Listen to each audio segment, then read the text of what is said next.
একটি জমিদার বাড়ি বা এই হেরিটেজ বিল্ডিংগুলো তাদের আসল পরিচয় বা মেমোরি থাকে তাদের ইনটেনজিবল হেরিটেজে। ইনটেনজিবল হেরিটেজগুলো সেই অ্যাক্টিভিটি যেগুলো এখানকার মানুষগুলো যারা এখানে অবস্থান করত তাদের সাথে সেই সম্পর্ক, সেই অ্যাক্টিভিটিগুলো বা এখনকার বসবাসকারী লোকাল পিপলগুলো যাদের সাথে এই বিল্ডিংয়ের এখনকার প্রেজেন্টের যে সম্পর্ক, যে অ্যাক্টিভিটি, সেগুলোর মাধ্যমে এই বিল্ডিংটি বা এই কম্পাউন্ডটি লাইভলি হয়ে ওঠে। আমি যদি দেখি তাহলে বেঙ্গলি প্রেসিডেন্সির টাইমে এই জমিদার পিরিয়ডটা স্টার্ট হয়েছিল, যেটা যদুনাথ চৌধুরী স্টার্ট করেছিলেন এই জমিদারি পিরিয়ডটা। তার মধ্যে Indo Saracenic, colonial Bengal architecture এবং Indo Saracenic, revival, new classical architecture, এইসব নিদর্শন এখনও এই কম্পাউন্ডটিতে দেখা যায়। তার মধ্যে যদি আমি বলি মেইন 5টা অ্যাক্টিভিটি আমি এখানে হাইলাইট করেছি। প্রথমটি হচ্ছে একটা হেরিটেজ মিউজিয়াম, যেটা পুরনো মেমোরিকে রিস্টোর করতে সাহায্য করবে। দ্বিতীয়ত হচ্ছে এম্পোরিয়াম, যেটা লোকাল ক্রাফট এবং লোকাল বিজনেসকে এনহ্যান্স করার জন্য সাহায্য করবে। তৃতীয়ত হচ্ছে লোকাল ট্যুরিস্ট কিছু ফ্যাসিলিটিস, তার মধ্যে রয়েছে অ্যাকোমোডেশন।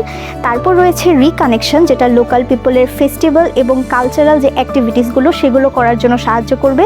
এবং লাস্টে যেটা আমার রিনোয়াল, সেটা হচ্ছে ইনফরমেশন এবং রিসার্চ সেন্টারকে এখানে ইন্ট্রোডিউস করা, যাতে আমি রিনোয়ালটা করতে পারি।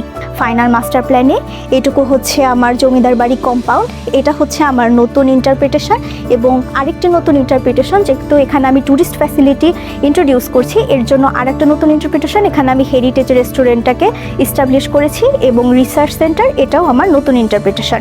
এটা হচ্ছে আমার পুরো কম্পাউন্ডটি। তার মধ্যে আমার হচ্ছে 2টা সেন্ট্রাল জোন। প্রথম সেন্ট্রাল জোনটি হচ্ছে আমার মিউজিয়ামে, যেখানে আমার মেইন যে বিল্ডিংটা জমিদার বাড়ির, যেটা হচ্ছে অতিথিদের বিল্ডিং ছিল, সেটাকে আমি মেনলি মিউজিয়াম হিসাবে করেছি। এখানে ঝুলন দালান যেটি ছিল, সেখানে আগে রাধা মাধবের পুজো হতো, সেখানে আমি এখন ভিআর এক্সপিরিয়েন্সের মাধ্যমে সে একই হলে যে পুজোটি হতো সেটা আর্টিফিশিয়াল ইন্টেলিজেন্সের মাধ্যমে মানুষকে এক্সপিরিয়েন্স করতে সাহায্য করব। এখানে পুরনো টাইমে যে পূজা বা মেলাটা হতো সেটাকেই আমি আবার রিস্টাবলিশ করছি।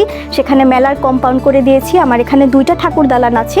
একটি ঠাকুর দালানকে আমি রিউজ করার মাধ্যমে সেখানে দুর্গা পূজা এবং রথের যে মেলাটি হতো সেটাকে আবার রিস্টাবলিশ করেছি।